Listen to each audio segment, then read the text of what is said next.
Good morning and thanks for being with us. I'm Heather Abraham. So much good stuff to get to today, but first we're starting off with a wonderful story brought to us by our good friend and PTL contributor, Doug Oster. If you know Doug, you know he loves daffodils. He grows many different varieties in his own garden, but today's story is about someone Doug found who loves daffodils even more than he does. Everybody Gardens editor Doug Oster is here to share this wonderful story with us. Good morning. Good morning. Well, this is why I have the best job in the world, is meeting people like Joseph Ham. He has a place down in Washington called Joseph Ham's Daffodil Hortus. It's a collection of daffodils, 2,000 different varieties, and I learned about it from a friend of mine at the Pittsburgh Botanic Garden. He said, "Hey, we're going down to see Joe Ham's daffodils." And I said, "What are you talking about?" He goes, "You don't know about it?" I'm like, "No, I don't know anything about it." And I was just absolutely blown away by the passion for the flowers. He started by just growing varieties from 1938, which was the year he was born. Wow. And then started collecting from 38 and before. He's got stuff in there from like the 1700s.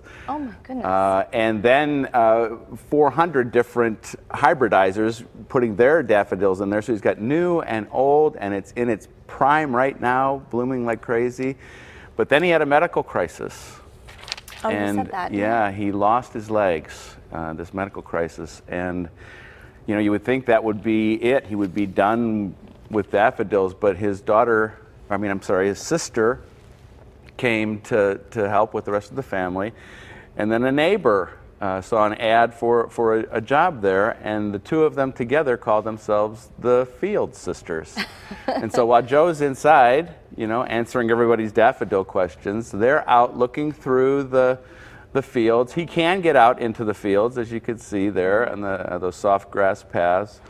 But what the Field Sisters do is they go through all those flowers to be sure the exact right one is blooming and it's in the right place. Wow. Which I think is pretty cool. And when I started talking to them about Joe, you know, they were really moved by his upbeat personality and his, you know, like his sister she knew he liked daffodils, but she had no idea the depth of it. And then now she's like, when she's out there, I heard them talking, they're talking what category, what division the daffodil is, what, you know, it's amazing. No idea that there were 2,000, and maybe there's more than that, but he has 2,000. I think he told me 31,000 different varieties there are out there. When he actually learned how many varieties there were, that's when he went to well, maybe I'll just start collecting the ones from 38, you know.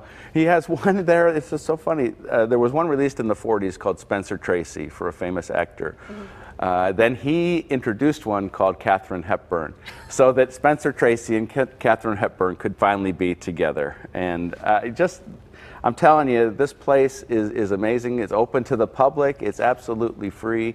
And actually, when I was done with the story and the pictures, we sat down for a home-cooked lunch together. Oh, how nice. Just the three of us, just talking about daffodils and talking about gardening, and it's a very special place. And as I said, I feel so blessed when I find something like that I can tell the story. It's on Everybody Gardens on the website, and also it'll be in the Trib tomorrow. Oh, fantastic. I can't wait to read that. Just because it seems like it impacted you so much that it feels like it would be a wonderful story. It definitely impacted me, and that's when I pitched it to Jill Neely, the producer. I said, listen, this is something different, but this is something so special.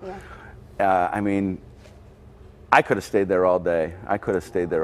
It was just, it's one of the greatest collections of daffodils in our state. Wow. And Joe is an inspiration and just filled with knowledge.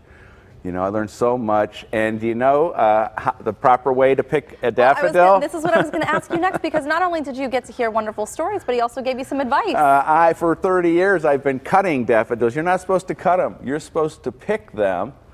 And so you can see just that little white thing there that's not the hollow part of, like if you would cut here, you go down to the very end and pick that daffodil. Don't cut it, and they'll last a lot longer in the vase. Yes, I was doing it wrong for a long time. For all these years. Yes, and so now these daffodils, you can have them, you'll be for your desk. They'll last a lot longer than the ones I brought you last week that I had snipped. Well, that's wonderful. Thank you so much. And it's also, I guess, kind of a point that even an expert in a business can learn something new. Well, right? gardening is a lifelong learning process. There's no doubt about it. Well, we're glad that you come on and you teach us something every week, even if it's a story. Thank you for being here today.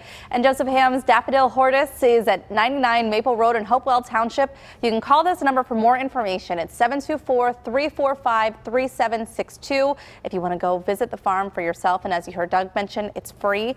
By the way, you can also see Doug this weekend. He's at the Best Feeds Garden Center in North Park on Saturday at 12:30, talking about growing veggies in containers. Look for more details on Doug's blog.